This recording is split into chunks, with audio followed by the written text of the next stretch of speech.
الذي أمرنا بالدعاء ووعد عليه بالإجابة،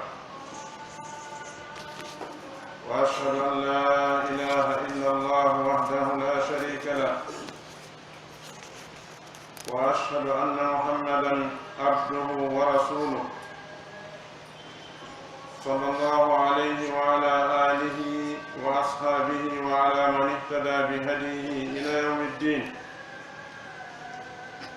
عباد الله، أوصيكم بتقوى الإله جل في علاه بفعل أوامره واجتناب نواهيه، فضل وكرم من الله عظيم أن يطلب الله عز وجل منا أن ندعوه ويستجيب لنا إذا ما دعوناه. الدعاء عبادة سهلة ميسورة، يقول الله جل وعلا لسيد أنبيائه: وإذا سألك عبادي أني فإني قريب أجيب دعوة الداعي إذا دعان. قال رسول الله صلى الله عليه وسلم: لا يغني هذر من قدر، والدعاء ينفع مما نزل ومما لم ينزل، وإن البلاء لينزل فيتلقاه الدعاء فيعتلجان إلى يوم القيامة. وقال: لا يرد القدر إلا الدعاء. قال الإمام الشوكاني فيه دليل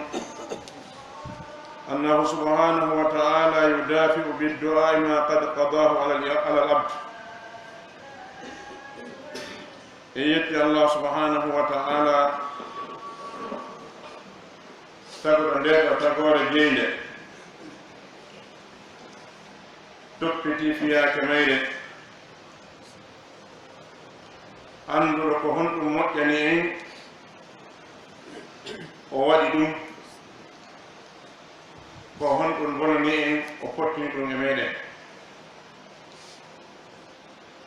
يتمكنك الله سبحانه وتعالى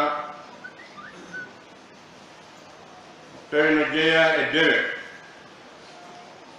لأولا بدي يرميرمو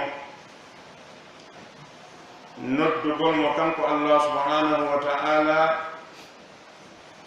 holla mo faaleji meɗen ɗin e andeji men ɗin o foti kadi wondema si o noddama o noto seedo ala remeteɗo e gonga si wona kanko Allah ko o gooto eɗi fuu ko kanko tun tagi ko kanko tun jeeyi ko kanko tun toppiti tagore nden kadi hana yewde goto si wona kanko seedo oɗo mo suɓi o nuli e meɗen nelaɗo meɗen Muhammadin sallllahu alayhi wa sallam oɗo ko jiyaɗo makko ko kafidiɗo makko wona kafidiɗo makko ko nulaɗo makko mo nuli e meɗen o ɗaɓɓiri en yi en ɗoftomo yen juule e hoore makko yen iwtire ɓaawo makko wata en lundomo seedo oɗo nelaaɗo ko Allah subhanahu wa ta'ala nulimo waɗi mo jiyaaɓe ɓurɗo moƴƴude jiyaaɓe ɓen ñentinteeɗo ɓurɗo moƴƴude ñentinteeɓe ɓen yo Allah juule nelaaɓe ɓen ngude maɓɓe nden e sahabaɓe maɓɓe ɓen o hisnaɓe jeyaɓe Allah miɗo yamira hoore e yamira on hurgol Allah subhanahu wa ta'ala konngol ngol tawi bimbi kala bimbi e yamondirayngol yo Allah arsuko en gollirgol ɗum fiyongol wonanoy en hujja yawmal qiyama har ngol wonali hujja e hoore meɗen kulen Allah subhanahu wa ta'ala tedduɗo towɗo on kuliremo waɗugol ko wi kon acca ko haɗi kon jaɓanenmo ko kanko andi moƴƴere meɗen nden ko honto woni ko kanko kadi waawi en jonnude moƴƴere ko kanko andi ko honɗum woni bone meɗen ko kanko kadi waawi en dandude ɗum haray ko ɓural mawngal e teddungal nde tawata Allah subhanahu wa ta'ala no yamira en yen noddumo o foda en kadi wonde so en noddimo o jaabata haray ngal ɗo dewal wi'etengal du'a ko dewal ngal tawi nelaɗo sallllahu alayhi wa sallam ɓe makanaali en du'a ko e dewal ngal jeeya ko ɓe makani en du'a ko ɗum woni dewal ngal no hani ya sendindir an neɗɗo hakkunde wiigol du'a on kaka diina jeeya e wiigol ko du'a o woni diina ka nelaɗo sallllahu alayhi wa sallam ko ɓe maaki addu'a'u huwa al-ibada du'a on ko ɗum woni dewa Allah subhanahu wa ta'ala ko yamidina nelaɗon sallllahu alayhi wa sallam ka deftere makko teddunde yo o yettin e meɗen wondema kanko Allah subhanahu wa ta'ala himo yamiri en noddugol mo himo rentina en kamba kadi e wettinagol e noddugol mo wa qala rabbukum ud'uni astajib lakum إن الذين يستكبرون عن عبادتي سيدخلون جهنم داخلين جومي مودو وي نوديلام مي نوتو اون بيدو ماwnintinaaniɓe noddugol lan ɓe ɗaɓɓi goɗɗum goo ko ɓe faabinora ma goɗɗum goo ko ɓe wallinora ko wona Allah subhanahu wa ta'ala ɓe ronki tuubude acca ɗum ha mayde tawa ɓe ɓeɗo ko naatoɓe jahannama Allah danne jeede maɓɓe Allah subhanahu wa ta'ala o waɗi ngal ɗo dewal ko dewal ɓurgal newaade e dewe ɗen wonande mo Allah subhanahu wa ta'ala newinani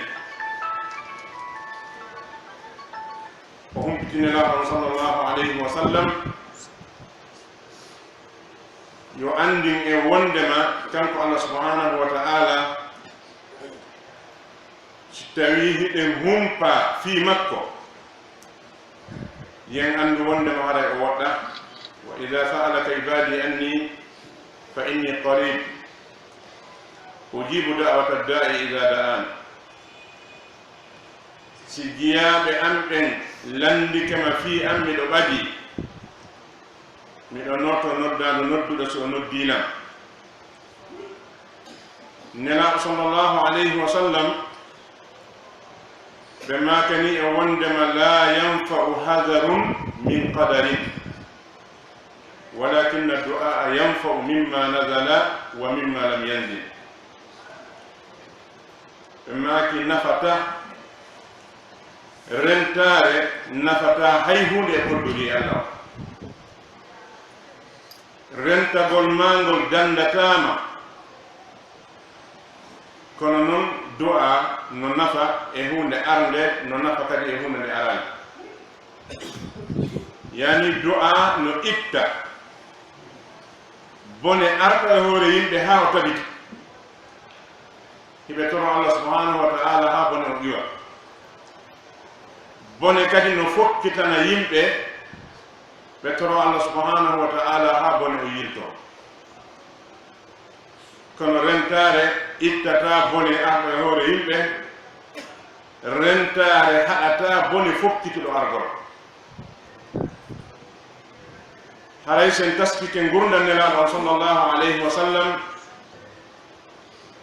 ɓay ko wiɗen hoore meɗen ko en jokkoɓe ñentina nelaɗo sallallahu alayhi wa sallam no hani etoɗen ha ɗum wona ka kuuɗe ka konguɗi hala wonali yela tun zamanu mo wonɗen hande on gurdam ɗam fewmiɗen ɗam nokku si yehi ha tawi wona jawdi hisata wona wonki haray ko heddi e gurdam ɓen ɗo yimɓe ko seeɗa sabu qiwamul hayat ko ɗiɗo so tawi gurdam yahi ha tawi wonki hitta yeedirte no yeedira o jawdi hitta yeedirte no yeedira o dandata ɓey yimɓe ɗon halkare o so ɓe rottike Allah subhanahu wa ta'ala idan no hani julɓe ɓen fof tentini julɗo wonɗe e ndiɗo leydi ndi wonɗen hande ɓurtude yiltitade Allah subhanahu wa ta'ala wulla e makko ande noon haray sirku haɓata sirku si wona piiji ɗiɗi pet a wawata haɓirde sirku si wona sirku ɓurɗo mo ma tawhide laaɓuɗo ɗiɗo ɗiɗi pet wawɗa haɓirde sirku si a haɓiday e sirku ko imma ƴetta sirku ɓuri mo jokkodirɗa waɗa sotodirɗa e muɗum on haɓiramo ma a ƴetta tawhidi laaɓuɗo pas dartora sirku idan no andano julɗo on yo Allah dandumo o wuurude ha tawa ko ma o sirkana Allah si haali makko gasa haray o mayde aɗa ɗum ɗum o moƴƴani sabu sirku on probléme mum o honto woni no yaawi natija kono ala battani si a golliri fi heɓugol ko faalaɗa ka aduna ɗo a hende to tinnagoy kono battani ɗen moƴƴa sabu battan ɗen ka aduna ɗo e ka laaɓara fof ko pelli idan hara julɗo on hananamo yiltitagol e sirku no hananimo yo eto heɓa tawhidi laaɓuɗo ko dartora sirku o nela sallllahu alayhi wa sallam se en daari gurdam maɓɓe ɗam fuu naka naatugol wonaka yaltugol wonaka waɗɗagol wonaka tippagol nela sallllahu alayhi wa sallam ala e zamanu ma e makan e alhaali e gurdam maɓɓe ɗan ka tawata jokkondira e du'a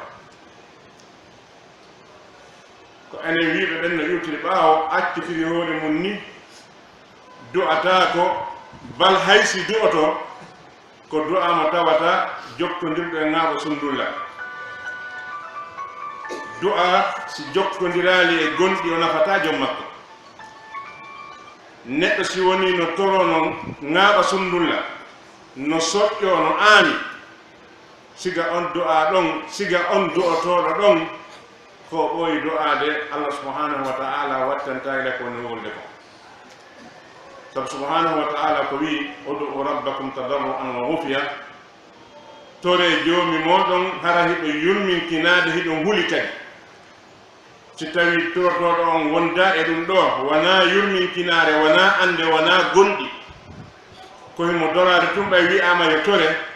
wona fi ɗum no ɓori e ɓernde nafata battinta idan ɓe maaki kamɓe nelaɗo sallllahu alayhi wa sallam haray du'a no nafa e hunde arde no nafa e hunde nde araali ɓe maaki wondema jarrabuye no tippo du'a hawrodira e makko ɗi jarda ha ñande dalngal dari bal ɓe maaki e maako maɓɓe ne gonne kamɓe nelaɗo sallllahu alayhi wa sallam ɓe maaki wondema ruttata koddoruye si wona du'a imamu shawkani wi'i woni e o hadis dalil wondema Allah subhanahu wa ta'ala no ñaawa hunde e hoore neɗɗo o ittande kadi arde wonaali ma nde wona o ittande kadi ɓawnde woni salata ko ɗum sina neɗɗo mo anndali bindi muɗum sabu Allah subhanahu wa ta'ala wi en wa in yamsaska llahu bi durrin fala kasifa lahu o hattaali ɗo so wino wa in yamsaska llahu bi durrin fala kasifa lahu haran hunde no boni kono koy ko fala kasifa lahu illa huwa si Allah hennima lorra ala ittowo lorra kan si wona kanko idan argol lorra kanko koddori e ittugol ka kanko ɗum ɗum ko Allah kadi ittata sa fiɗi ka finde ma wonde ko Allah hoddiri kon goɗɗo goo ittata ɗum ay ko gonga wonɗa kono noon sa fiɗi wonde ko Allah hoddiri kon o ittata ɗum kanko haɗa wattayil heeɗa Allah subhanahu wa ta'ala mo waawi ittude ko hoddiri kon sabu ko ɗum waɗi so wi en ƴettu lekki si en nawni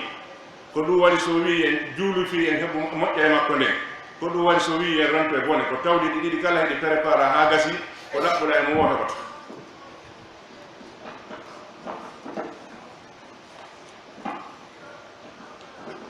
يقول الإمام ابن القيم رحمه الله الدعاء من أنفع الأدوية وهو عدو البلاء يدفعه ويعالجه ويمنع نزوله ويرفعه أو يخففه وهو سلاح المؤمن ɗiɗo konguɗi oɗo ceerno no haani julɗo on wallina ɗi yeeso mum ñande fof ñande taskoɗi moƴƴa o wi kanko ibnu qayyim rahimahullah du'a ko ɗum ɗo ɓuri jogade nafoore e ko neɗɗo dandinorta kon fof kala ko wiyete ko lekki ko dandinorto e bone mum woni janu woni doso kum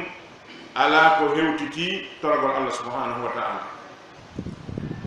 o wi ko ɗum ɗo woni gaño jarrabuye ɗum ɗo no wawi yiltude no wawi ñawndude no wawi haɗude argol no itta kadi si ayi idan o wi jogoran julɗo on ko du'a ɗum waɗi hara neɗɗo julɗo on jama julɓe ɓen e aduna on fuu hande no hani ɓe yiltitore hoore maɓɓe moƴƴa ɓe ɓeyda moƴƴintinde hakkude maɓɓe Allah subhanahu wa ta'ala ɓe ɓurta hoolade Allah ɓe ɓeyde jaɓude kadi wondema Allah subhanahu wa ta'ala hunde ala ko tawata gastaka makko. idan si tawi a soobinike e noddugol Allah subhanahu wa ta'ala, si jama on soobinike e noddugol subhanahu wa ta'ala, tawi wona sama kala wona e muɗum, sikke ala Allah jaɓine du'a. ko waɗi wona goɗɗo forsimo, wona goɗɗo yoɓimo ha o wi o jaabata so noddama. addu'a'u ibadatun wa ta'a lillahi azza wa jalla. du'a ko dewal, ko ɗoftare kadi. du'a seɗa du'ade jaɓu ko wonɗa e du'ade kon aɗa wawi Allah subhanahu wa ta'ala woni. wona si tawi tun hiɗa mari ko mapinma, ma hiɗa mari ko faalaɗa, du'otoɗa. bal neɗɗo julɗon hantorade Allah subhanahu wa ta'ala e fewnuɗi ɗin fuu e sa'iji ɗin fuu fi honɗum du'a ko dewal, ko ɗoftare Allah subhanahu wa ta'ala. nela sallallahu alayhi wa sallam ɓe humpiti en wondema neɗɗo sino torade Allah subhanahu wa ta'ala, Allah waɗanaymo e du'a on. ala neɗɗo julɗo hay e gooto mono toro Allah du'a mo tawata jaggitere ala e muɗum, taƴere enɗa ala e mum, bakkatu ala e muɗum, si wona Allah waɗanaymo goto nde pijitati. imma o waɗanama ko faala kon, ma o ruttanamo bone alanoɗo e hoore makko, ma o waɗanamo ɗum baraji, o maranamo ɗum yawma qiyama. idan seɗa torade Allah subhanahu wa ta'ala, wata torol fiitum hiɗa maafi, wata torol fiitum hiɗa faala hunde, torol Allah par ce que ɗum ko dewal, hiɗa hani ga rewide Allah subhanahu wa ta'ala. si tawi a heɓali ko faalaɗa ɗo kon kisan, a daɗali bone ko haqqulɗa ɗo kon kisan, kono a mari baraji yawmal qiyama ɗi hettoyta e ngal dewal ngal waɗɗa ɗon. idan du'a ko dewal, ko ɗoftare Allah subhanahu wa ta'ala. addu'a'u sababu lithabati wan nasri ala al-a'da. du'a ɗum ɗo no jeeya e ko wallata neɗɗo ha o tabita, sabu no jeeya e ko jonnata neɗɗo polgal e kala ko o jokki tabitugol. so tawi a tabitata, hay hunde yaltinoyta. so tawi kala ko nanguɗa an ko balɗe tun satta tun accita, hunde heɓata ko falla. idan ko ma kala ko jokkuɗa anda, a heɓa hen newede, heɓa hen sattede. a nanay hen ko mettema, yiya hen ko mettema, tuma go kala heɓa ko walema. idan sa tabitali a wawata yaade ha yaltoya. jon noon no jeeya e ko wallata neɗɗo ha o tabita, torgol Allah subhanahu wa ta'ala. no jeeya e ko dandata neɗɗo on ka hoori leydi ɗo bone gaño makko on, torgol Allah subhanahu wa ta'ala. idan ala ko neɗɗo dandinorta bone gaño makko on, fuɗɗorde e gaño mawɗo on, iblis. sabu saɗa kontude ayɓe maɓe wata acci oɗo ɓaawo, Allah subhanahu wa ta'ala wi oɗo ko gañoya jogo mo gaño. inna shaytana lakum aduwwun fattakhidhuhu aduwwa. seytane ko gaño moɗon jogitemo gaño. innama yad'u hizbahu liyakunu min ashabi sa'ir. kanko ko o jokkuma ko ha acca juulugol ma, juula julde ne timma. ko o jokkuma ko ha sirkana Allah subhanahu wa ta'ala maya ko a kefeera. ko o jokkuma ko ha wona neɗɗo perduɗo, ñande kala o felliti a perdi ha windi ko ɓawma. idan gañoma aranno on ko oɗo. hikke makko wonki maɗa kin. ko ɗum waɗi karamakkoɓe go wi seɗa huɗude ayɓe maɓe wata huɓintin, sabu wonki maki kadi ko gaño maɗa. ki fewjante ko boni, ki noddude faade ko boni, firante yeɗugol Allah subhanahu wa ta'ala. idan ayɓe maɓe no ɗuuɗi ko dandayma bone maɓɓe ɓe fuu, ko sa fewti subhanahu wa ta'ala torikemo ko kanko wawma dandude, goɗɗo go wawa. haray du'a no holli wondema neɗɗo on ko Allah subhanahu wa ta'ala o hoolori. neɗɗo mo torata ko Allah, wullata e Allah, doñoyta ko Allah saga mako nde waɗi, oɗo haray ko wiyata ko no yonti Allah ko seeɗa. idan neɗɗo on toragol makko Allah ngol no holli himo gomɗini Allah subhanahu wa ta'ala, sabu goɗɗo noddata ko jaɓano wuudi. hino holli himo jaɓi inde Allah ɗen e sifaji makko ɗin, sabu goɗɗo jaɓata hunde no woodi demara inde. idan du'a on no e nder makko ko holli wonde neɗɗo no gomɗini Allah subhanahu wa ta'ala, no jaɓi inde makko e sifaji makko ɗin, no holli kadi wonde neɗɗo on ko Allah subhanahu wa ta'ala o holli. haray anden du'a ko hunde nde tawata ko dewal nela sallallahu alayhi wa sallam waɗino ngal ɓe yammiri kadi yo ngal waɗe ɓe holli kadi ko honno ngal wardete haray no hanani neɗɗo julɗo fof julɗo ɗo yo torade Allah taw yo ƴettu defte yewtude fi du'a ɗen o janga ko honno nela sallallahu alayhi wa sallam yamiri yo du'a e ko sangaji honɗuɓe yamiri yo du'e muɗum no jeeya e ko ɓuri hawnade kon yoga e du'aji ko wona waɗede hande sabu angal waɗugol du'aji ɗin no warrete noon adde ha yimɓe ɓe sikka dina mum kamɓe sikka Allah subhanahu wa ta'ala sabu si tawi nde salminawo ko wigol yo goɗɗo du'ano en ɗon on du'otoɗo ɗon si o fuɗɗike du'ade no jeeya e ko hollata o anda du'a kon taw wona Allah o yewtata ko yimɓe ɓe duɗoɗi ɓe sabu sa innama e du'a fewtimi en yo Allah waɗani hunde kaari comme on ayetade sa fewti yimɓe ɓen anni yo Allah waɗan e hunde kaari ko ɓen ɗon ayetade ndaren du'aji windiɗi ka defte ɗi fof so non afi du'a koye a noddu Allah yewtama koye a yewtimo sono sutodiri yewtirmo wasi tawi mo nande wonna ya yewtimo mo ala ɗo ma yewtama wasi tawi na wonɗo ɗo wonɗa yewtude koye a noddumo yewtama kono sa fewti yimɓe anni Allah waɗa en kam hunde kaari dande hunde kaari ɓe wi amin ko kamɓe wonɗa yewtude Allah koye no andi ko falɗa ton kono du'aji ɗin nanon arti ko sari e fiw idan sa innama ya du'o fewtu Allah no yewtama kanko wala yimɓe mo wonɗa wona idan farlugol du'aji nokku ka du'a ala e farlugol none du'aji ɗi tawata alano ko sari'a ma ƴettugol wasilaji sirku yankoji hikkina yeso du'aji ɗin ɗum ɗo ko hunde nde tawata en hani wattande yilan sabu si yaari noon Allah subhanahu wa ta'ala wattan kayla en sen daari du'aji arɗi ka qur'ana ɗin fuu en tawa subhanahu wa ta'ala no addi ko neɗɗo on waɗi yeeso du'a on kon addi du'a on kadi imma bonnuɗo o qirriti bonnuɗo makko ni tori yaafuye ma qirritiɗo moƴƴere nde waɗana tori Allah subhanahu wa ta'ala waɗama ko faala ko ma ɗum toriɗo ha gasi manti Allah subhanahu wa ta'ala ma holluɗo lo'ere mum nden tori ko faala kon sen daari du'aji ɗum qur'ana ni tawaɗi yaltaji ɗo fiɗi sen daari du'a baba meɗen adama alayhi salam tañƴini probléme o heɓuno on si goɗɗo e men heɓɓimo hannde fikka o wawa wurde ñalal hay goto ko haɗi Muusa en ko ɓay ko ɗissa feƴƴuɗo ko waɗi si goɗɗo weetihimo ka aljanna weeti mbimi yo innama yo mum o yalta tañƴini ɗon ɗum e innide yalte ɓurti mum ɗum ko goto muusi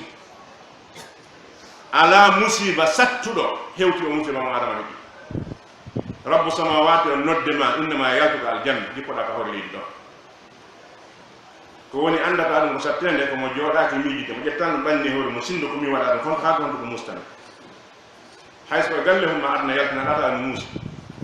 hayso koye place humma ka aduna ɗo yaltina tawa no muusi wona fii kan ka aljanna ka tawa toon mo golli ha gayni ko toon hootata noddeɗa haɗeɗa nder toon ala musiba sattuɗo hewti oɗo kono Allah subhanahu wa ta'ala holli en ko heɓɓitorno ɗum ko honɗum ko du'a fatalaqa adam min rabbihi kalimat fataba alayhi ko konguɗi o wowli Allah jaɓanimo tuubuye Allah subhanahu wa ta'ala kadi holli en konguɗi ɗin ko surat A'raf qala rabbana zalamna anfusana wa in lam taghfir lana wa tarhamna lanakunanna min al-khasirin ɓe wi kamɓe ɗiɗo joomi amen men toni hoore en sabu Allah yewtiɓe ko honɗum moƴƴani ɓe o yewtiɓe ko honɗum lorrata ɓe ɓe accani ko lorrata ɓe kon ɓe waɗi ɗum woni sabu ɓe yalti aljanna pellete ko hoore maɓɓe toni idan ɓe qirriti bonnere maɓɓe nden adama o qirriti bonnere makko nden o tori Allah yaafuye qala rabbana zalamna anfusana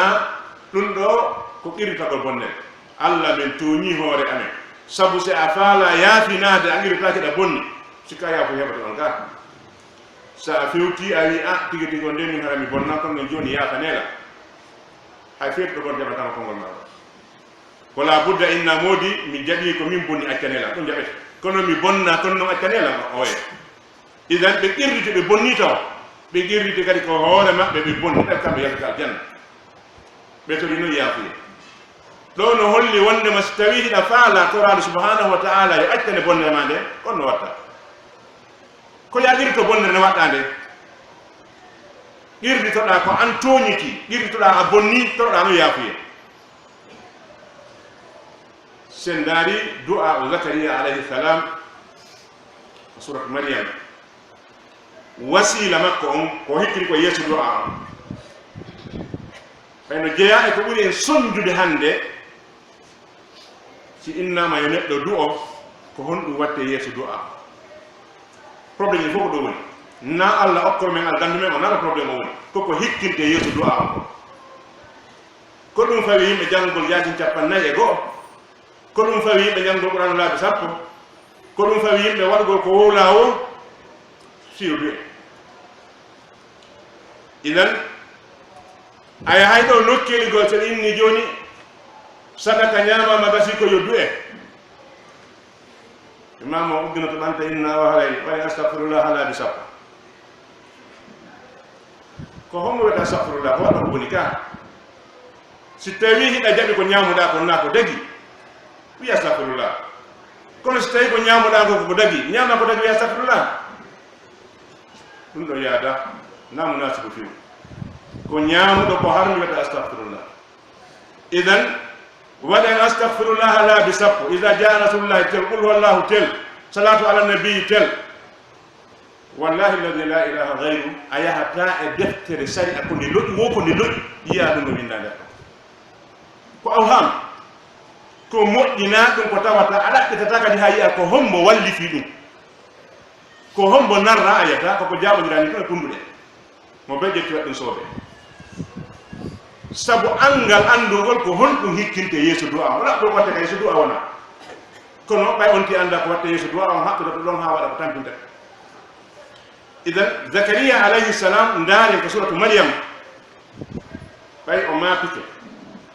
o heɓi duuɓi 300 fawɗi o heɓaali ɓiɗɗo ɓeygu makko heɓitenen 9 ha hande heɓaali yanwiri mawɗo olle no andi pellet so torki Allah sino faala wadde wona pellet o fewti rabbu samawati wal ardi mo wi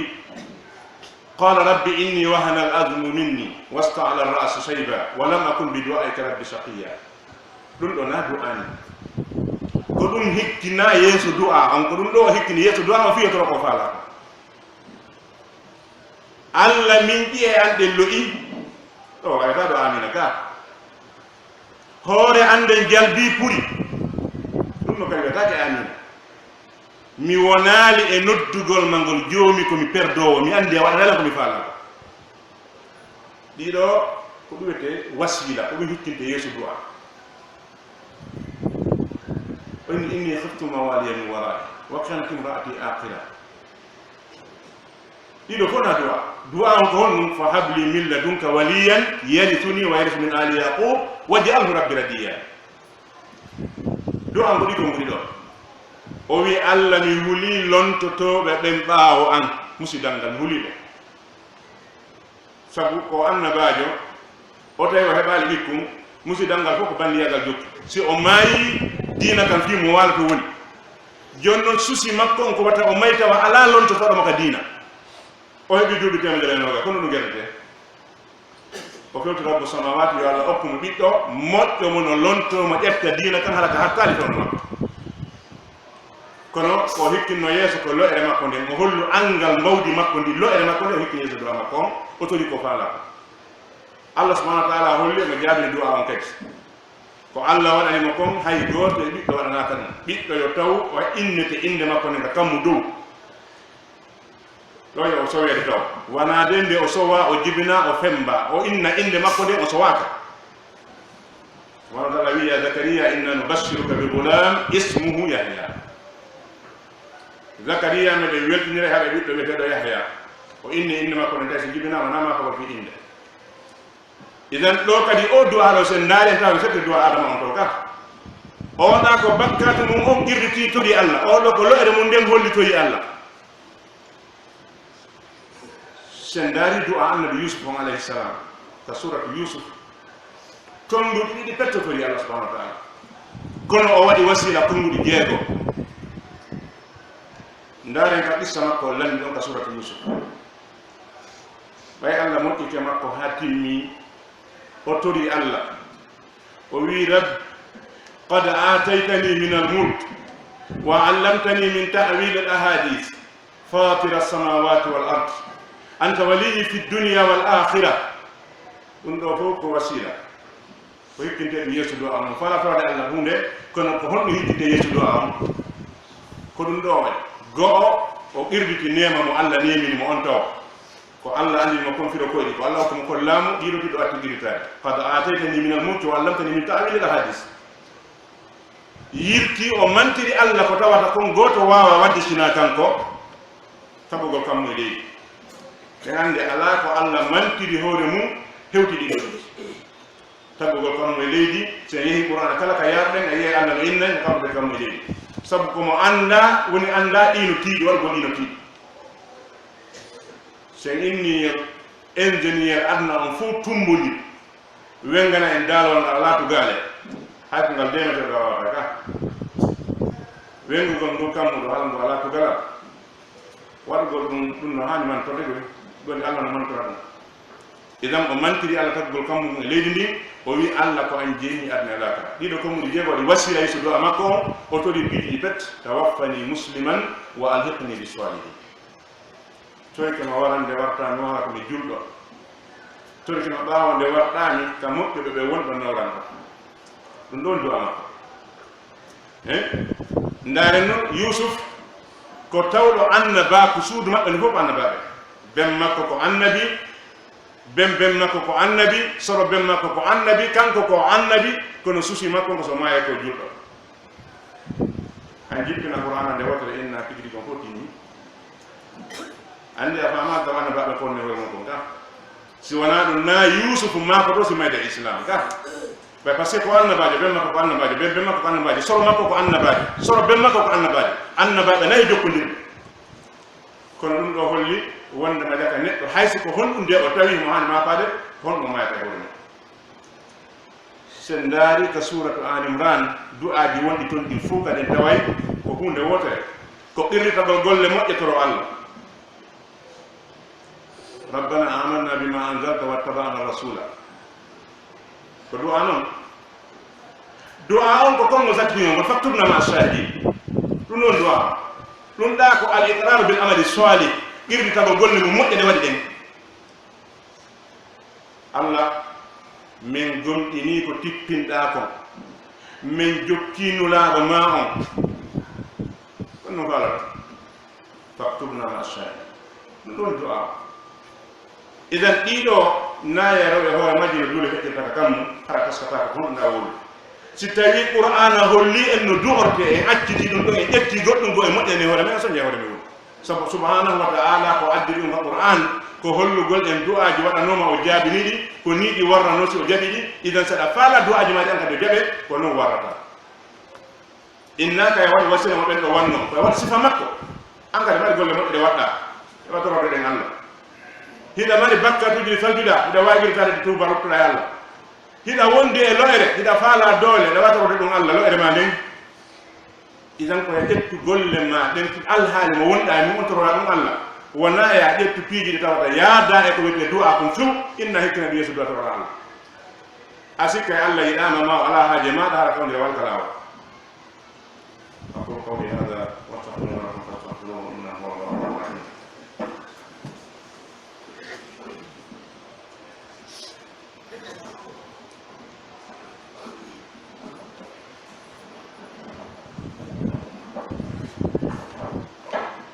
لله وحده والصلاة والسلام على من لا نبي بعد يتلى سبحانه وتعالى لترون جلنا صلى الله عليه وسلم يبين بالوقت الإنسان عن الإسلام هاي أولو دعاء نودي سرتي di jombe ala gande den taski tawi du'aaji waɗanoɗi ɗi allah ƴettiɗi taw ko ma ɗin ɗon heɓo neto si aɗa ƴetta du'a no jeeya e muɗum ara nun ɗum surut jaɓegol du'a on no jeeya e sartiji ɗin atta taw noto allah subhanahu wa ta'ala sabu sen daari aya on ko Allah yamiri du'a ɗon imo yamiri ton tawanota ɗon wa idha sa'alaka ibadi anni fa inni qaribu ujibu da'wata da'i idha da'ani falyastajibuni waliyu'minu bi la'allahum yarshudun si jeyaɓe am ɓe landike ma fi an miɗo ɓatti ndaren ka qur'ana fof kala ka nelaɗo landa Allah wiyama o jaabo sina ɗo ko wi kono ɓatti kanko tigi jaabi sen daari yasalunaka ka qur'ana fof en tawa Allah winiraɗo faqul kada si wona ka du'a ɗo yasalunaka anil jibal yasalunaka anil mahid yasalunaka anil ahilla yasalunaka anil khamri wal maisir kala ka yasalunaka ari ka qur'an Allah winiraɗo faqul kada amma ka du'a ɗo wi wa idha sa'alaka ibadi anni wa inna faqul inni qarib fi hol ɗum ɓe paske o jaɓata goɗɗo lombo hakkude makko jiyaɗo ƴettugol goɗɗo inna an a humoto e on ɗon on nawɓe ma ka Allah ko ɗum woni sirku on tigi sellata ka ƴetta goɗɗo hooloɗamo ko o mari dewal wo ko mari dewal ko o woni wali wo ko woni wali sellata ka wi'a min mi humike e maɗa an ɓayiɗa moƴƴi sen hewdoy ka Allah tefanala an a konti hoorema perduɗo déjà wata a waɗu laawol mongol onon naatto to ko tefanoteɗo onon golle malmoji ala toon si tawi naatɗo ka laawol ko tefanoteɗo andi ko malnata ala nder ton ka hara janggana kon fof ko ɓe heɓal golle moƴƴe fisinaga konngol ngol hana taskede moƴƴa an arɗo ka laawol ma wo ko ma tefanoyama so lumba golle moƴƴe ala toon ay woni on tigolta mala ha o tefanaka par ce que tefande ko nanngaɗo ka ko si onti ari yawmal qiyama tawi baraji makko ɗin e bakkatuji ɗin foti ma bakkatuji ɗin ɓuri baraji ɗin ma tawi tigi tigi o naata hey ka yiide seeɗa ko on tefante si tawi no an a ɗirriti wondema kala rewɗo laawol ma ngol ko ma o tefanoye moɗorano hollede wa ko teddi idan Allah subhanahu wa ta'ala jaɓali wiide nelaɗo yo lombo hakkude jiyaɗo o wi alfaqul inni qarib wimiɗo ɓaɗi o wi tum wa idha sa'alaka ibadi anni fa inni qarib jeyaɓe am ɓe landike ma fi an miɗo ɓatti ujibu da'wata da'i idha da'an falyastajibu li ɓe noto lannon taw ɗumi hakki noddude kanko attima noddude a notike noddumo kanko attima noddude a notaki iɗa noddudemo kono wonata andi bani israil ko ɗum ɗo waɗana Allah subhanahu wa ta'ala ɓe wi Allah waɗan min ɗum ɗo e ɗum ɗo ɗum ɗo Allah wiɓe awfu bi ahadi ufi bi ahadikum hunde ahadi andin taw e ƴettanono ahadi waɗe ɗum noon taw min kadi waɗi ɗon ko min waɗanan ko mbaɗanon min kadi ko min anon atti ƴettandena ahadi o waɗe ɗum ɗo e ɗum ɗo waɗe ɗum ɗon min kadi waɗa ko mimen ko idan kanko nodduma a notaki an kadi a noddudema a faala yo noto so tewtike ma moƴƴe idan ara ɗum tata e notomo kanko subhanahu wa ta'ala mo nodduma noto ɗiɗi ko wata a noddido Allah e goɗɗum wata a noddu goɗɗum ko wona Allah wallahi ko bone mo tawaɗa buy e wiɓe hoore mum ko julɓe no fijirde hannde si ɓe accanoɓe ɗin so yomaka ɗin so nafata Allah dande kala fijirɗo ƴettugol du'a nodda ko wona Allah subhanahu wa ta'ala imma ko batte julde o waɗi ɗum ma ko batte janngol sumore qur'ana o waɗi ɗum ma ko batte honɗude o waɗi ɗum Allah wona ko waɗɗa si nodduɗa ko mo darata ko noddiɗa noon waɗi defte ɓuri no moƴƴina saaka suratu yasin en suratul waqi en suratul fatih en e waɗi no ɗi wayi moƴƴinana kadi du'aji ɗi tawata nelaɗo sallllahu alayhi wa sallam andano fi muɗum e nder ɗin du'aji sen tawi daari en tawa ya unnida i wonɗi toon ɗum fof ko asma gayrullah inɗe ɗe wona inɗe Allah woni toon so a noddi ko wona Allah kon ɗum wonta Allah subhanahu wa ta'ala ko wino walillahi al asma'ul husna fad'u biha wa dharu alladhina yulhiduna fi asma'i Allah jogi inɗe moƴƴe ɗen noddiremo ɗen ɗon terte accure inde makko ɗe naɓɓi goɗɗum goko nodda idan ɗimmum ɗum ko wata a noddu ko wona Allah subhanahu wa ta'ala tammum ɗum koyo taw ɓernde ma an o du'otoɗo nde hiɗa du'o hara ɓernde ma nden no ɗon wona ɓandu ndun tu wonɗo tawa ko wonɗa e wowlude hiɗa taskade ɗum ko waɗi ko ɓuri handude e teddinede momne ko fof ko rabbu samawati wal ardi ka jeeyaka e needi ya a wowlan Allah konngol ngol a annda ko wonɗa wonde a annda a mantay a annda a yennay a annda sabote woni annda aɗa wolde tut konngol hana wowla konngol yeeso Allah annda ko ɗon a wolde ida yo taw ko wonɗa e dorde ɗa anndi ko honɗum wonɗa wolde a toroto woni ka dannino to woni a manta woni ka honɗum na wadde idan no jeeya e muɗum yo taw hara an du'otoɗo o a hawja du'o hawja wadda e Allah kala toriɗo haɓɓi kanko so tori ko ɗon e ɗon ha so rena kanko Allah ɓe haɓay goyi sabu Allah subhanahu wa ta'ala sunna makko on e piiji ɗin fof ko ƴette piiji ko doso ko nana ko ha ko jalla piiji ɗin fof no mbaɗa setto e ndunga dabbude sa inni ko wonta ndum dambude ko wona e setto an Allah haɓe sa inni a yaha e remugol addora baye puisque ɗe huɗo de amma ko maɗo o waye ko wawɗa dow awɗo wawata wonde idan ko ma acca dabbude hunde kadi hewta toroɗa Allah sabbata dabbude hunde wata neɗɗo toro Allah subhanahu wa ta'ala o hawde woni noon ko nawnare wonduɗa woni ko basal wonduɗa woni ko loƴere wonduɗa kala ko torotoɗa Allah toromo sabbaɗa on andi ɓe wi annabi Musa alayhi salam ɓaawo o toyke Allah e hoore Fir'aun subhanahu wa ta'ala wi kadi o jibat dawata kuma fastaqima sen daari tafsir goɗɗi ko ɓenni annabi Musa sabbino duuɓi capanɗe gila ñande Allah wimo du'a mo jaabiki sabbe heɓi ñande du'a on jaabi duuɓi capanɗe makkuno oɗone ko annabaji idan rabbu samawati wa la yamutu minna Allah jaɓal min tewtuke ara on haɓi fiw kala ñande wiiɗa a noddi Allah ha a ronki a seli haɗa ko nde ñande keddu naayi on tigi hawtu no jeeya e muɗum laɓɓingol ko ñaamata kon e ko yarata kon e ko ɓornoto kon laɓɓingol ɗiɗo nanotugol ka ndiyam mawɗugol eau de javel ko etagol ñaama ko dagi yara ko dagi ɓorno ko dagi ɗum ɗo no jeeya e sartiji ɗi no jeeya e muɗum moƴƴingol jikke e Allah subhanahu wa ta'ala ala ko jaasi ha hewti neɗɗo julɗo jikkuɗo Allah jikke bonde tawi himo moƴƴade e heeferaɓe ha hande wiide Allah ala ɓe few himo moƴƴi e ma ado a andudemo kanko Allah few ko tuma salligiɗa juuluɗa horuɗa zakkuɗa ko on tuma Allah bonto e ma komo sikkuɗa Allah o moƴƴata ko ma ñande a anda hay hunde ñande a waɗade hay hunde o bono e ma ñande waɗɗa goɗɗo si ɗum woni tum watte yiɗa ando darete woni wona kono gole ma faala Allah noon no waɗa hunde mettayde ma ka wonkima ma ka jawdima ma ka yimɓe ma sikka o bonote ma wona ko moƴƴete ma woni ko ɗen haqqille ɗon metti heɓude no juulirta hoora hajja itta zakka heɓe ko mettay ma tawa ɗum ko moƴƴere ma noon ko haqqille mum metti heɓude kono ko haqiqa Allah no waɗama ko mettay ma tawa ko moƴƴere ma nde tigi no sabu kanko andi ko honɗum woni hande ko ɗum jangol baɗɗi hen tuma ko neɗɗo no waalo nawna ari hadith kudusi neɗɗo no waalo nawna o wiya Allah yurmelan Allah wi ko honno mi yurmetemo e konko tawi ko yurmene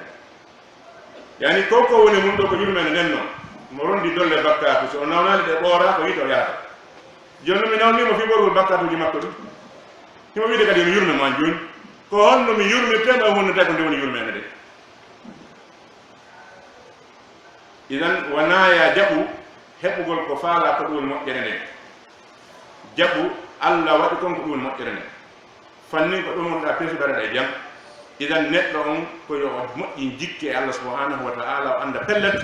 Allah moƴƴata ko e kefeero o bono e julɗo himo ɓuri ɗum idan o moƴƴoto e maɗa kala ko adde e hoore ma jaɓu weltora muññoɗa anda tun si a muññike nela sallallahu alayhi wa sallam ko maaki ajaban li amri lmumini inna amrahu kullahu lahu khayr ebba fiyaki julɗo kan no hawni kanko ko woni o ko moƴƴere won tam julɗo kañum so heeɓi bone ko moƴƴere won tan tam so heeɓi moƴƴere ko moƴƴere wonan tam ɗum ko julɗo tummari ɗum rabbana taqabbal minna innaka anta samiul alim wa tub alayna innaka anta tawwabur rahim اللهم أرنا الحق وارزقنا اتباعه وأرنا الباطل وارزقنا اجتنابه برحمتك يا أرحم الراحمين. اللهم حبب إلينا الإيمان وزينه في قلوبنا وكره إلينا الكفر والفسوق والعصيان واجعلنا اللهم من الراشدين. اللهم انصرنا ولا تنصر علينا، اللهم انصرنا ولا تنصر علينا، وامكر لنا ولا تمكر علينا، واهدنا ويسر الهدى لنا وانصرنا على من بغى علينا برحمتك يا ارحم الراحمين. اللهم يا حي يا قيوم، يا حي يا قيوم، يا حي يا قيوم برحمتك نستغيث. اصلح لنا شأننا كله لا اله الا انت. اللهم احفظنا بالاسلام قائمين، واحفظنا بالاسلام قائدين، واحفظنا بالاسلام راقدين، ولا تشمت بنا عدوا ولا حاسدا برحمتك يا ارحم الراحمين. اللهم انا نعوذ بك من خيانة الخائنين ومن كيد الكائدين ومن حقد الحاقدين ومن شر حاسد اذا حسد. اللهم انا نعوذ بك من شر كل ذي شر. اللهم نسألك باسمائك الحسنى وصفاتك العلى وبكلماتك التامة ان تجعل لنا وللمسلمين من كل هم فرجا ومن كل ضيق مخرجا ومن كل بلاء عافية برحمتك يا ارحم الراحمين. يا حي يا قيوم برحمتك نستغيث. اصلح لنا شأننا كله لا اله الا انت. حسبنا الله ونعم الوكيل. سبحان ربك رب العزة عما يصفون وسلام على المرسلين والحمد لله رب العالمين.